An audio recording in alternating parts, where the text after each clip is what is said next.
This is a super special treat. Welcome to the practical portion. This is going to be a little different today. I'm really excited because I have a special guest and we're going to hop on that in a minute. But first of all, I want to let you guys know, for those of you who weren't able to join the Wise Woman Builds Her House conference that we just had a week ago, the videos are still available and you can go to therootedcafe.com.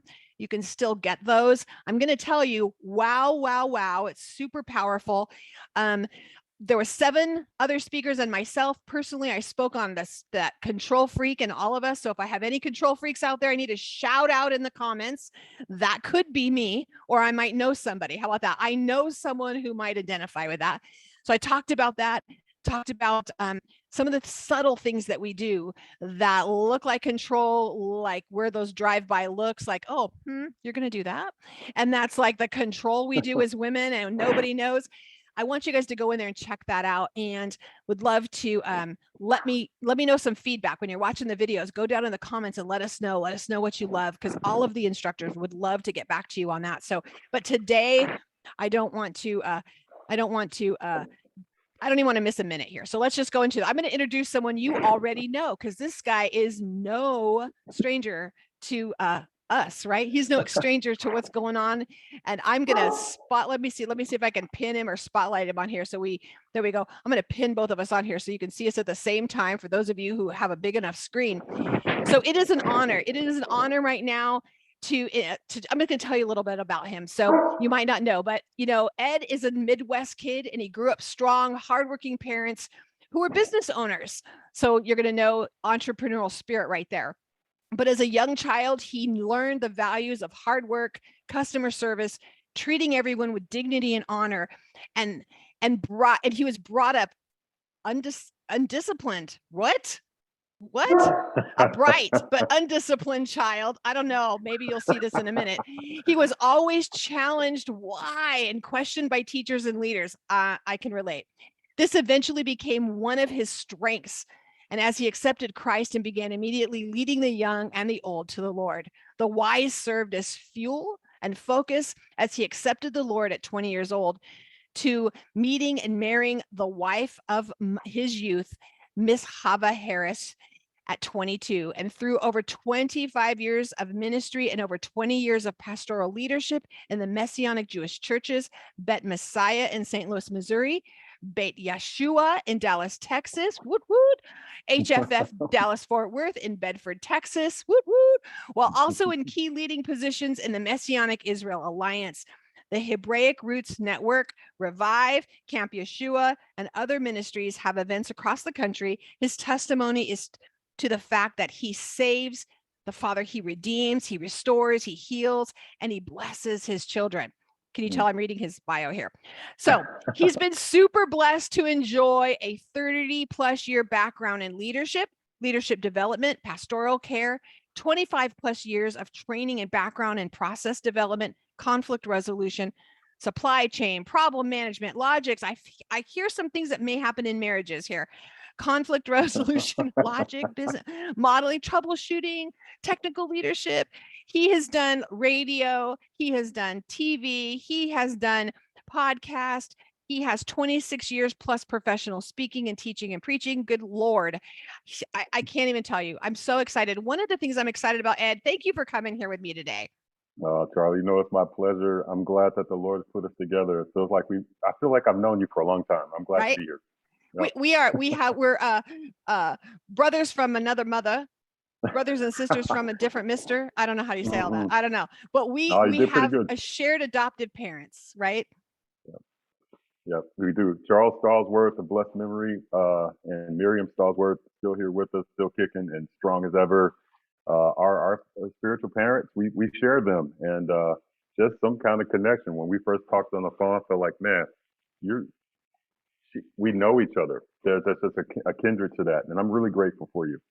Yeah, thank you. I love you for that. Yeah, we have our families are joining, our husband and my husband and his wife, not our husbands, my husband and his wife.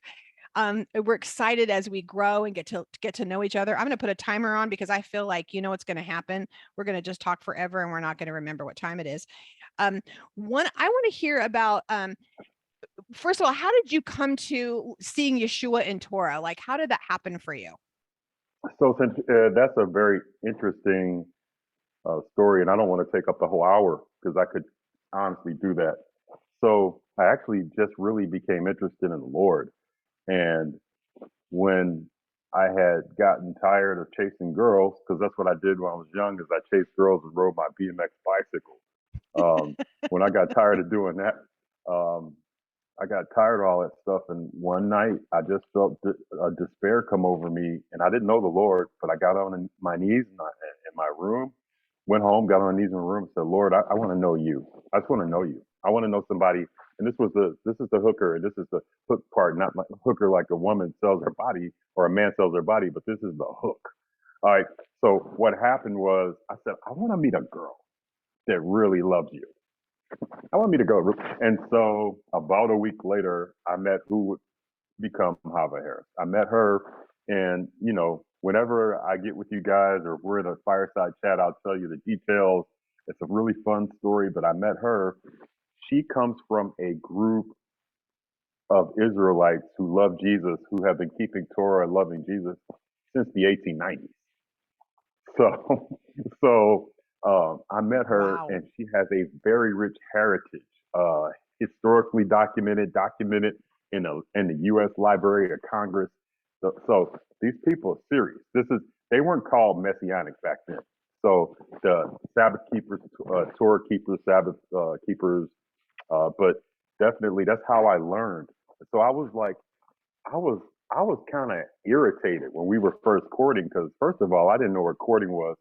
Second of all, if I met a girl, I wanted to be with her in every way. I want to have sex. I want to do all of this. I was unsaved, so I'm like, hey, so I know you got this weird thing you do on Saturday and stuff, but Saturday night I want to take you to the hotel.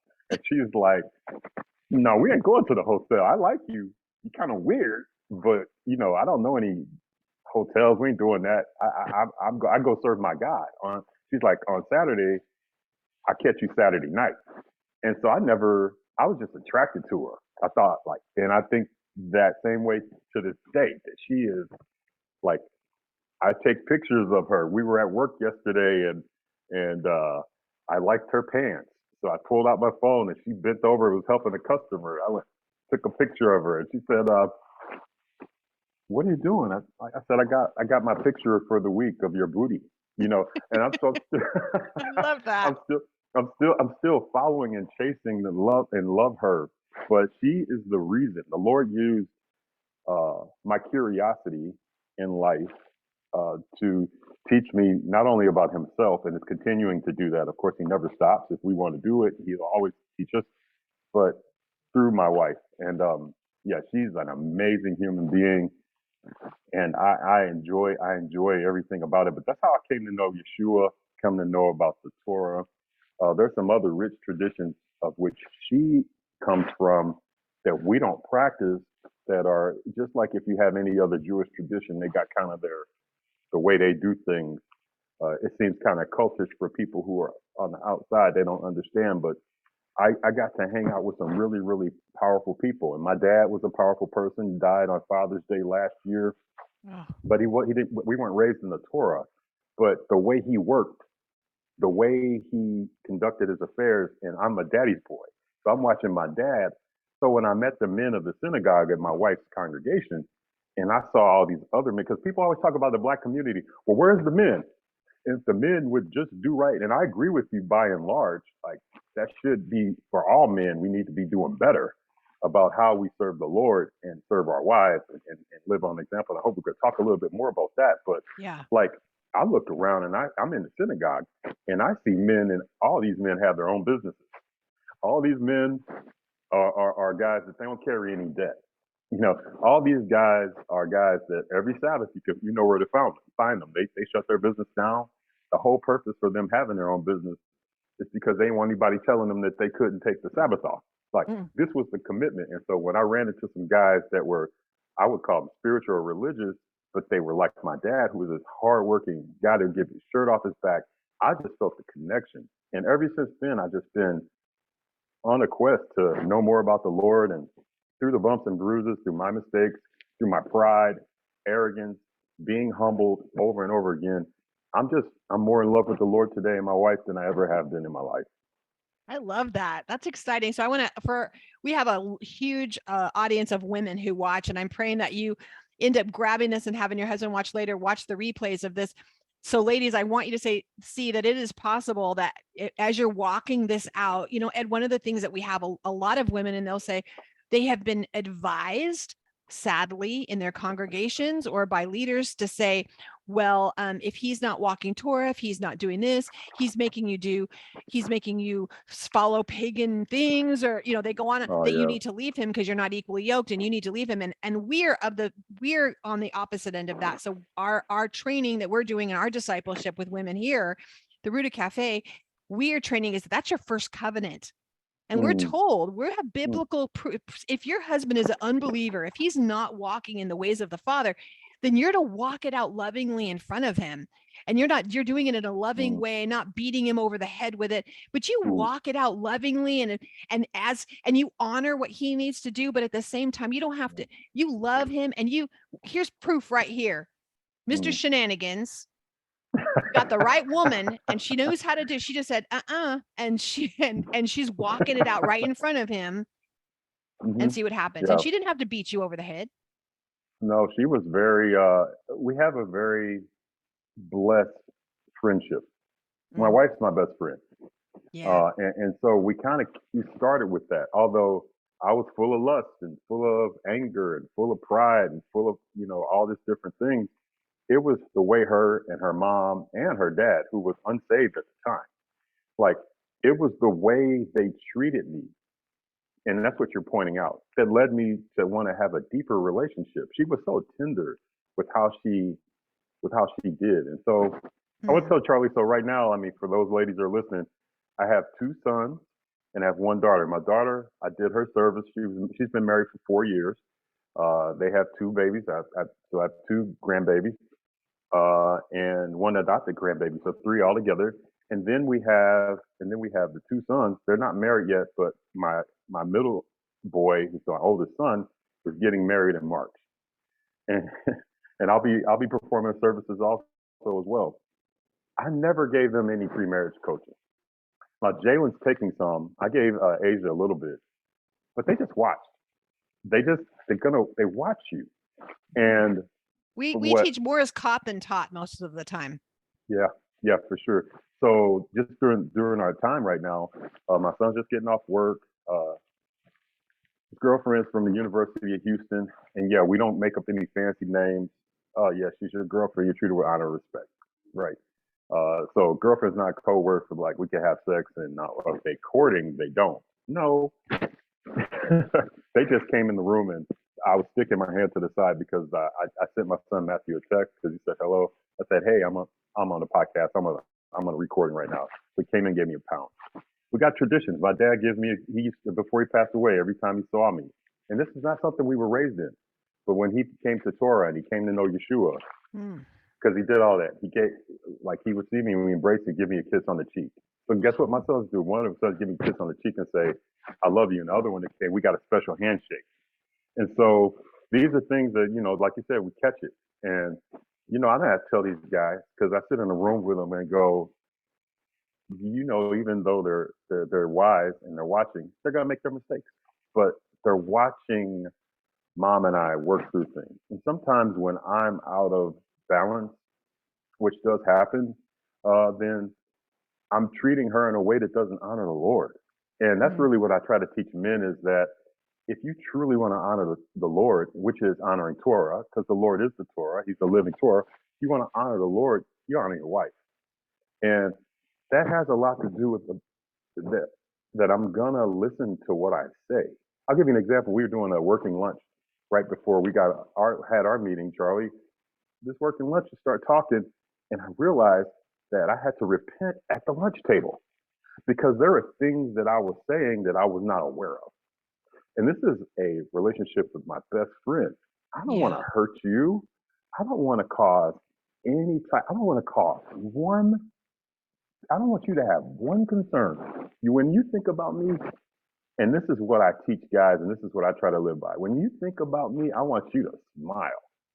And so it's I want to bring honor to the Father, honor to my relationship, honor to my wife. And when you do that, and the sons are watching, and the daughter is watching, it's a pretty cool thing to do, and that's what makes this work. That's what makes the relationship with all the things that we do in Scripture, the performance of it, work with what we talk about. It's when we do these things. Amen. You know, one of the things that for here, the reason it's called the practical you guys can, it's called the practical portion because I believe, I mean, I have really great friends. Ed, you and I both know some powerful teachers. If we need to, we can get down and go into Hebrew and we can break this down to you as well.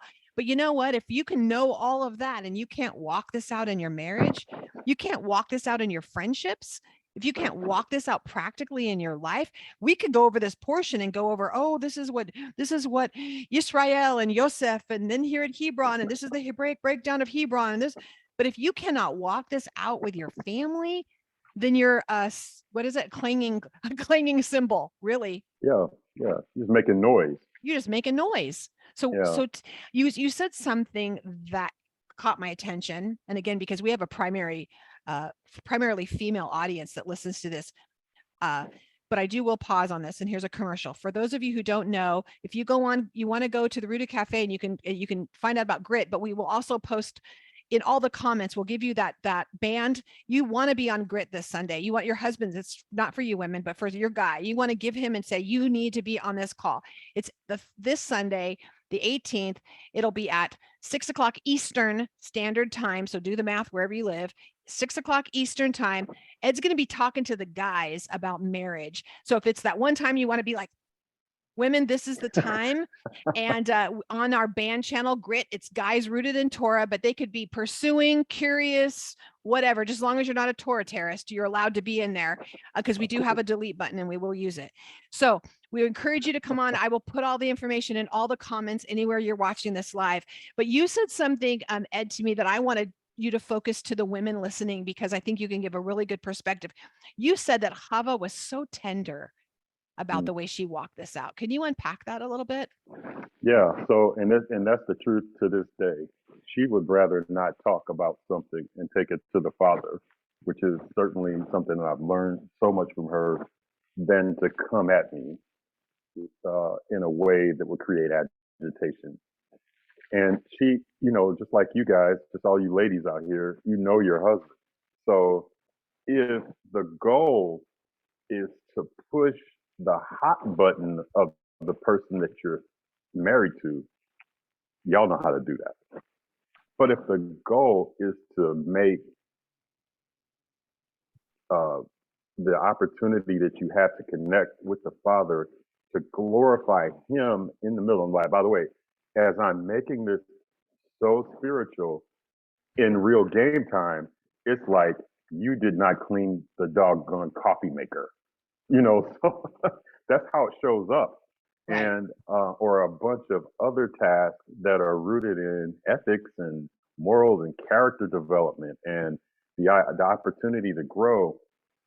If you don't appeal, so I'm highly attracted to my wife, but it's not just physical. So the way she makes things, that makes me curious. I'm already a curious person, as you read my bio. I am. I troubleshoot, ask questions, but the way she frames things makes me curious about. So what happened when that happened? So I'll give you an example. Um, so I do things in a certain way. Some people would label it OCD or I like to say I'm systematic. Okay, let's just. I'm Yeah, systematic. So laying things out like um, she's got an amazing business that I help her run, and but Do a shout out of that real quick. Let's pause. yeah, Do a shout out to okay. that. Tell her what she does so that way the ladies can go get her stuff. Okay, cool. So my wife has an all natural hair and body care business, all hair types. It doesn't matter what ethnicity you are. She's a generation cosmetologist. She loves to make people feel better about themselves. You can go to myfsbstore.com and you'll find that she's got a lot of cool things out there for ladies. And a lot of what she's doing is out, just out of the abundance of her heart, really. So she just loves to. There's always somebody at our house. There's always somebody sitting in the chair. She's always talking to somebody about encouraging them to be better. And we're always helping married couples. Either we're helping when they're going to get married, or they're married and they need some help. And so you'll see that there are things out there that she handcrafts every one of the products. The only things that aren't handcrafted are now we have some partner links to go to some intimate care stuff and some stuff that you ladies do, and so that stuff is third party. But all the body oils, the body butters, and all the leave-in, the shampoos, the conditioners, every one of those things are done at our house in the kitchen. And I no longer have a man cave. I gladly don't. I gave up my man cave 2 years ago so that she could continue her production process. And we don't have a dining room. I have a kitchen table, and we have all our meals here. And I gladly do it. She has her office there, and she's a wonderful person. So if y'all want to connect with her, my FSB story, and then she's got And you said it's Instagram and my S FSP. FSB is feeling so beautiful. F as in feeling, S as in so, and B as in beautiful. .com. MyFSB store.com. Oh, store. Yes, I know it's a little bit busy, but No, we got it. FSB myfsbstore.com, and we'll put those in the show notes, all the places you need those. So you guys can get to that link right away. So go support, go help a girl out. Go buy something. Buy some body butter. She's got some body butter. It's amazing stuff. She's got an amazing story. Y'all connect with her, ask her lots of questions. That's her favorite part. Real quick, one quick testimony to what she does out there. I'll give her 1 minute. So when we set up at pop-ups, we go to farmers markets on Sundays. We do our family time on Shabbat, and on Sundays, the first day of the week, we go out. We go to the farmers market. Well, at the farmers market, y'all will find this not curious that we installed a way to wash people's hands so that they can sample our sugar scrubs. And Nice. so imagine there's this beautiful basin, the white porcelain basin, and it's just a beautiful basin, and it's got this beautiful, it's all beautiful design. You just watch, it's full of, and I put warm water in the thing, and so then she puts the stuff on the lady's hands, a little sample, and they're washing their hands, which is, these people have no idea about any type of hand washing ceremony, anything, but they go like, really? Like, you're gonna wash my hands? And we give them an actual towel to dry their hands with, and then she puts some of her body oil on, some of the oil that she makes, from 4 ingredients, and people are just blown away. Of course, because of that, she does sell a good amount of sugar scrub and the body oil, but it's just an interesting delivery method, and I thought I'd throw that out. Oh, I love that. Okay, so I made you do a big pause. So you're saying that you're giving an example of a time when she walked you through something and made you curious, like the way that she presented something to you. Yeah, so it was just really something so for me it appeared, and listen to this, because there's this sometimes there's just a perception, and it's where you're at in life as a husband and wife, or where you are in a situation or the day or the time. I didn't realize that I was saying things that were creating agitation for her. So the way she posed it was a question, right? And it was tender. It wasn't like, "Do you know what's happening when you say that I'm fat or whatever?" And it wasn't that, fill in the blank. And she's just with her curious face, she enticed me to want to lean in. And a couple things. First of all, because we have established that our relationship is a safe place to have conversations, we can have those conversations quickly and resolve things quickly, but she makes it so easy to do. I had not made it in the past, not until maybe 10 or more years ago. I had not made it tender for her. Like I would just go in and this, oh, this is not correct and this is incorrect and this is, and that's just not the way to do things. And when I found out that I was really agitating her in a way where she was showing me so much grace, it just humbles you. I'm like, wait a minute, this is a relationship. This is not.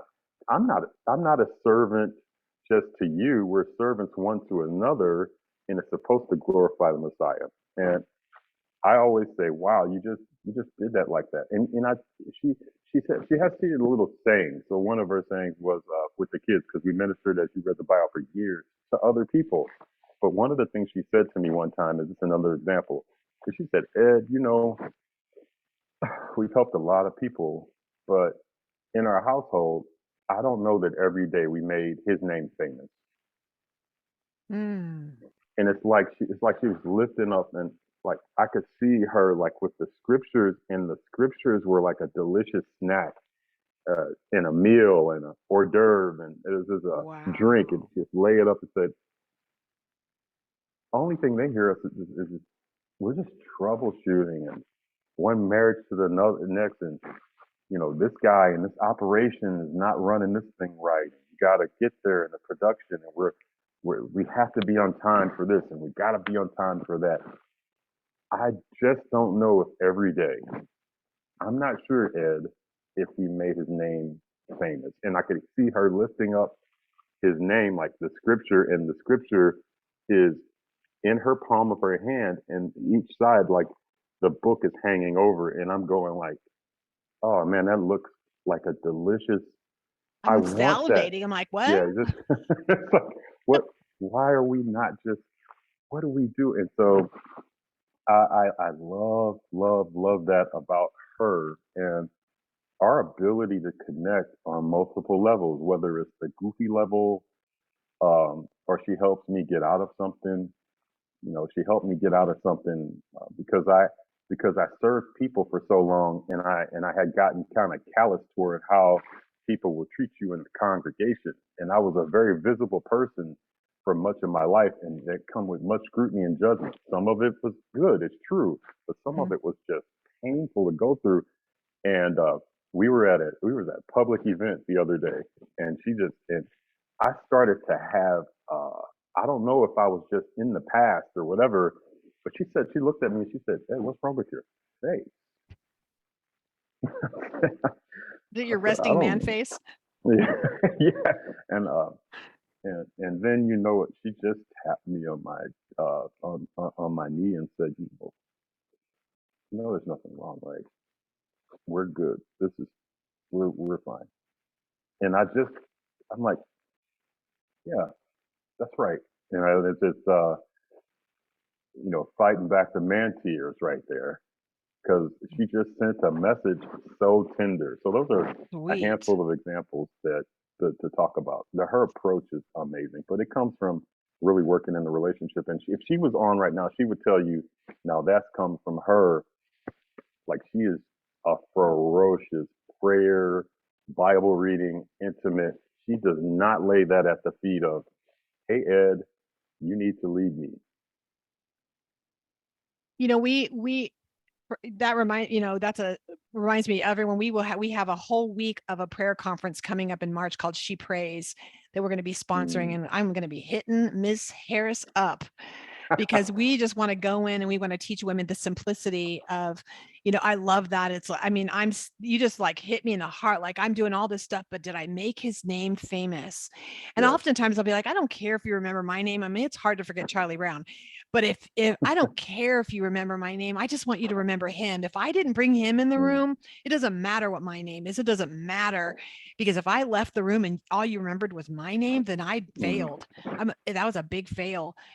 My husband did something like that for me that you were just saying is I had huge church trauma. It was huge. Many of you that if you've been somewhere where I've spoke, my testimony about my my husband had an affair at the time, and the church asked me to leave, and they said I would should go to like the biker church because so I married a biker, but anyway, that I should go to a biker church so I could heal better.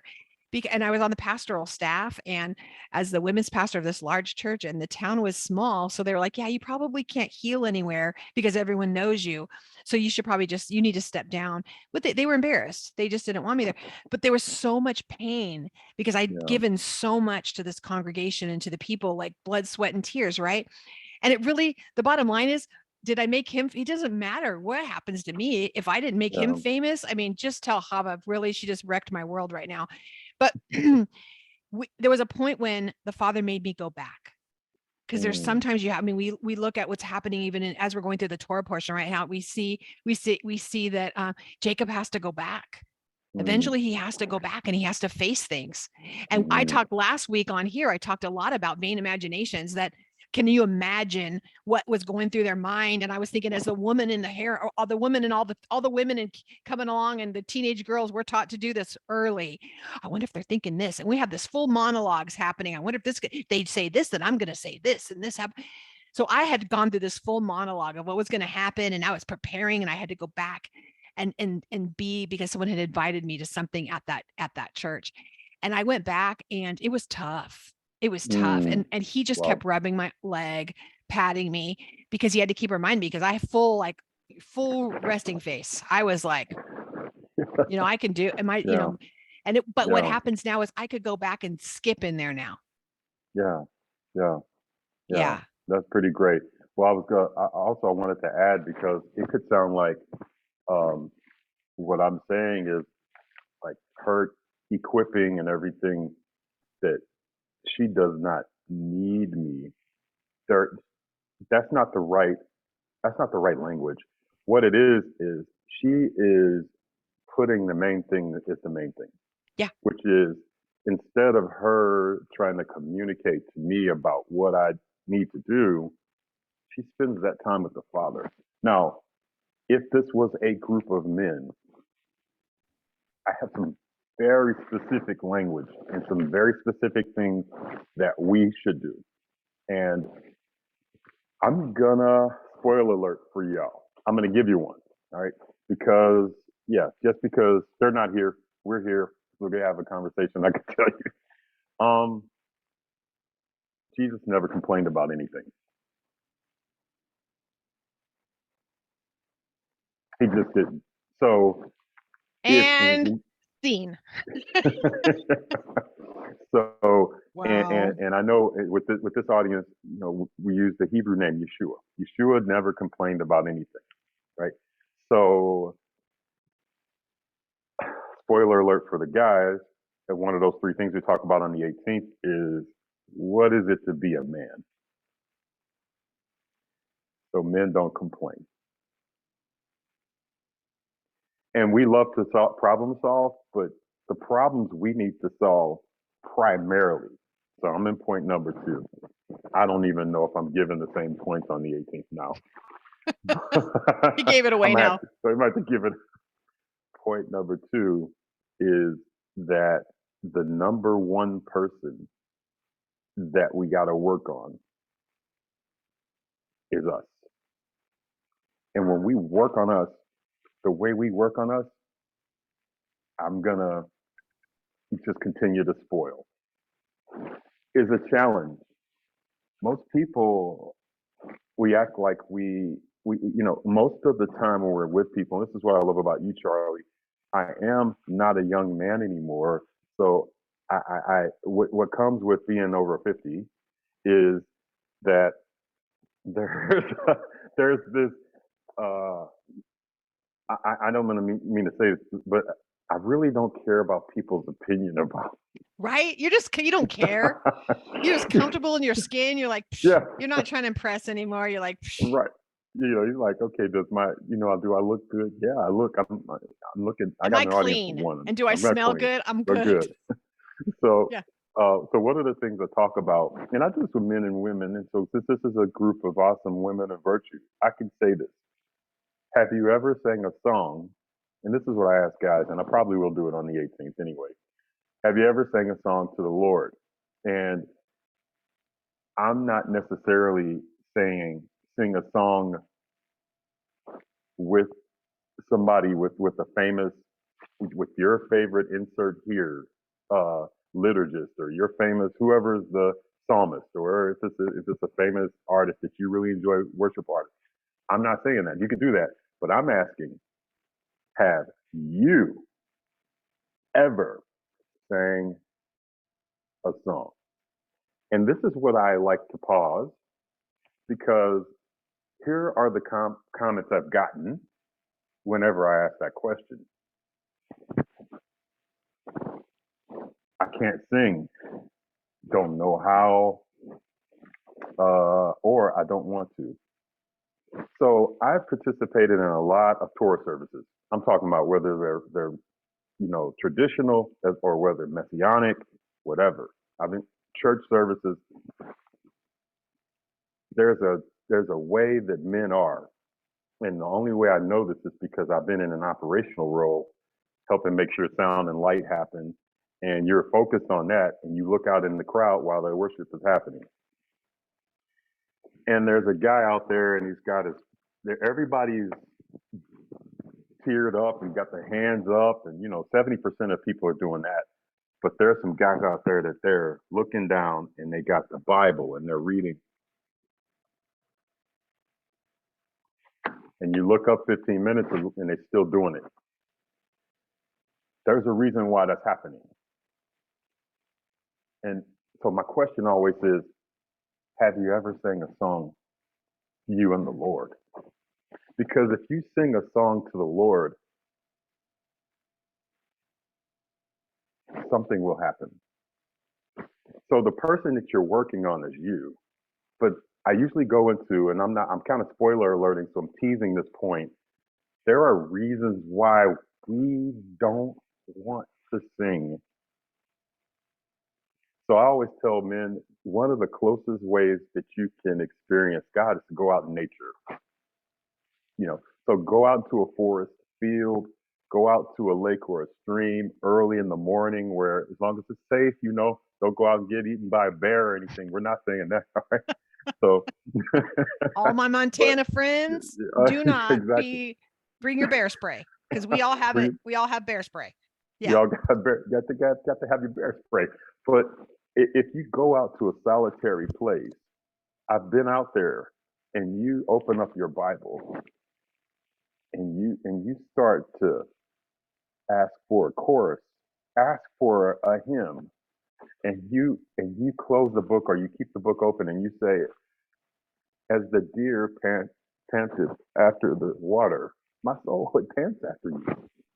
And if you start to hum that in a tune, and all of a sudden it occurs to you that you never, ever knew that you could do that there are areas of your life that you truly haven't submitted to the Lord. So while you've been a tremendous leader in your house or a provider, there are emotional parts of us that we haven't shared with our spouses, because we haven't certainly shared that with God. Wow. And if we have opened up and share it with him. So I asked the question, have you ever sung the song to the Lord? I instantly saw things breaking off. Like I just kind of visually imagined myself, even if it's in my car with the door shut, because most of us will sing in the car with the thing. We'll just, because we don't care if we can carry a tune in a bucket, so we will just sing out loud when no one's listening. But if we even did it there, I mean, it's way more beautiful but if it's not safe or if you're just too cold, I don't know, and you want to just see, I was imagining that happening, and I could literally feel things breaking off. Yes. Very vulnerable, Charlie. Ed, you're asking for a vulnerability that is scary for me as a woman. For sure, for all of us. And I ask it in crowds. So if anybody on here has ever heard me talk, let me answer something for you. This is the reason I would open up just about every one of my talks as an older man. If y'all heard me when I was young, I wouldn't do it. I would just come out and just start punching. That's what young men do. Yeah. But as an older man, y'all would hear me do the Hallelujah chorus. And I would do the Hallelujah chorus for a while, or remember, some of y'all remember when I would get on platforms and sing the Shema, and I would ask the congregation to join. And I was asking not because we needed to sing it from a liturgical perspective, not that we needed to somehow try to make a beautiful tune, but because there's a level of vulnerability that comes when, and just think about the unity that happens when that happens. And so we go into all these details with men. I go into details like this, that if you want a more intimate, and this is why I say intimate, not sexual, not friendly, if you want a more intimate relationship with your spouse and with the creator, there are some things that we can do that I've learned through the years that will cause us to be more open and vulnerable. Now, I will run through a wall for my wife. That had never, since I've met her, it's been that way. She Right. will run through a wall for me. But do you do it? I'll run through it with a blessed smile Mm. because everything you just you lose a lot of what you think you need, but it's just predictable old patterns that have been rooted in some kind of a neurological roadmap that are playing over and over again.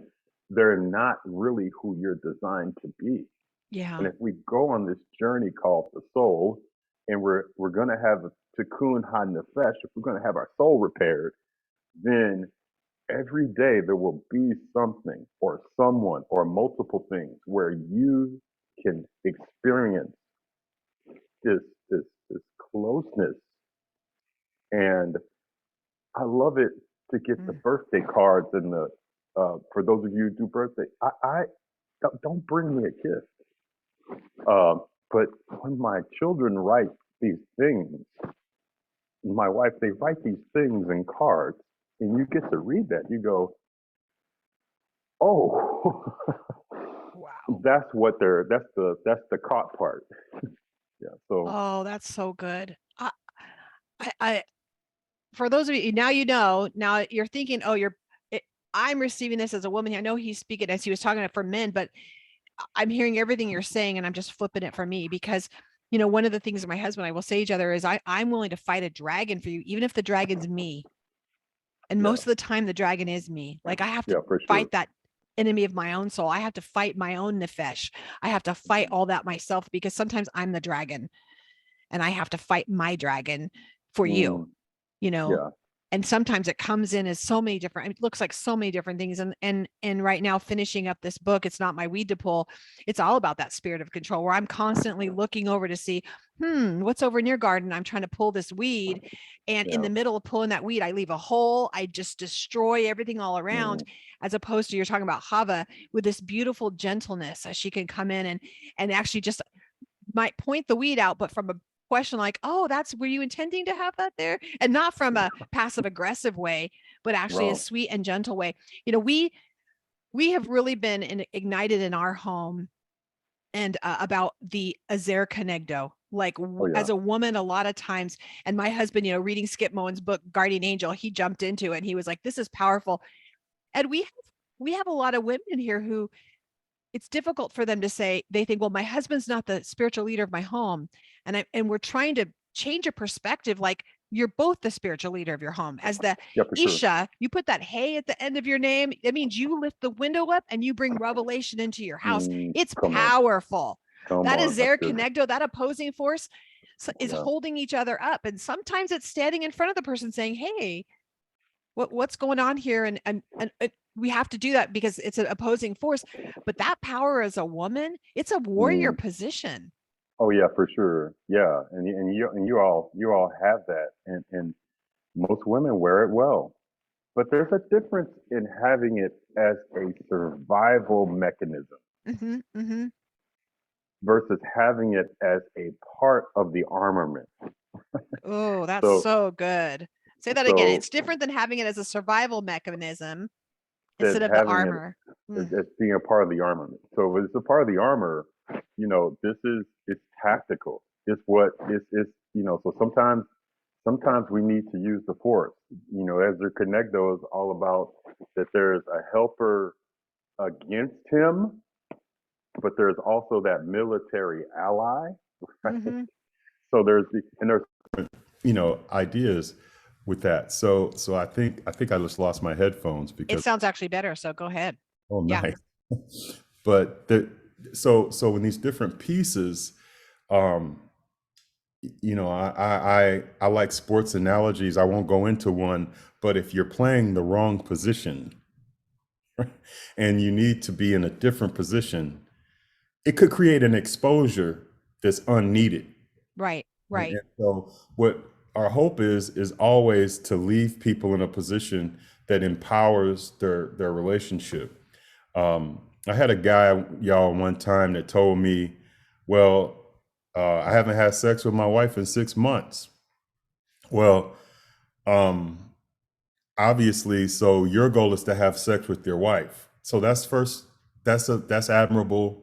So you're pointing out the what's broken. Mm. I want to take a look and see why. And so this is, are you using the stuff you have to do what you need to do? Because if you do listen to what's going on, this is why the Almighty tells us in the watchword of our faith, the central prayer, the central to all Hebrew people and Jewish people, Shema, listen, hear, and obey. But you only obey what you hear. And if what you hear is a predictable pattern, it's based on the past or an idea or trauma or hurt or what you picture it should be like, and it's not out of the recesses of a vulnerable heart that has been saturated in his word that is delicious, Yeah. where it's like, I don't want to hurt you, then that is going to create a stronger bond and a more effective communication. Not coming to a person and telling them, man, we haven't had sex in the last 6 months. Do you think we're going to have it in the next 6 months? Well, what do you think you're going to get out of that kind of reaction? Yeah. You Yeah. haven't even addressed what it is. There's some things that I want to do right now in this particular meeting that I can't, but there's some things that I inject to the conversation that are so powerful for men if we are willing to be vulnerable and take those steps. And people say to me, well, I shouldn't have to do this. I gotten all sorts of things over these many, many years. I Well, bet. I'm the head of the house. Well, if you're the head, you wouldn't have to ever say that. When you say that to me, it sounds like you are trying to reaffirm. Yeah. You sound And we insecure. we just had this conversation literally yesterday. If you gotta tell me, you ain't. You So gonna if you come to gotta me? tell me how smart you are, if you gotta You having tell a- me what a man you are, if you gotta tell me you're the head, if you gotta tell me You're you're right. the boss. My goal in my company is to build a company so strong no one knows who the boss is. Hey, it's a good plan. It's got a Right? discipleship stamp Wouldn't that all be great over for it. a marriage? Yeah. Marriage is so strong, you don't know who wears a pants because it's just whatever. There ain't no labels. Labels are for clothes. You don't even need those. Like, right? Hey, we Yeah. just got like a minute left, and I want to tell. So we've already pushed telling everyone, hey, we want you to show up, guys. We need you. Sorry, For girls, sure. you can't show up, but you want to be at Grit on Sunday. You want to be on Grit. If you can't, you're like, I don't even know where to tell my husband to go. You could email us at info@therootedcafe.com. That's KAFE.com. And then Ed is going to be launching out, and you're going to be seeing, if you want to go to coachedharris.com, coachedharris.com, right? It's actually .org, but you got it. And actually the website itself, Charlie, is edharris.org. If they go right to Oh, that's it. edharris.org. Yeah. edharris.org. You're going to go there. When you see this, I want you, every single person, to go there, and you're going to look up there, and he's going to have he has a tip giveaway for you. You go on there, click on it, grab it, put your email in, grab that thing he's giving away, the tips he's going to give you. And on there, you'll then be notified. You'll be put into his email system. So he's going to be doing a free marriage webinar that's coming up very soon in January. And that will kick off a 21-day marriage challenge that you will not want to miss.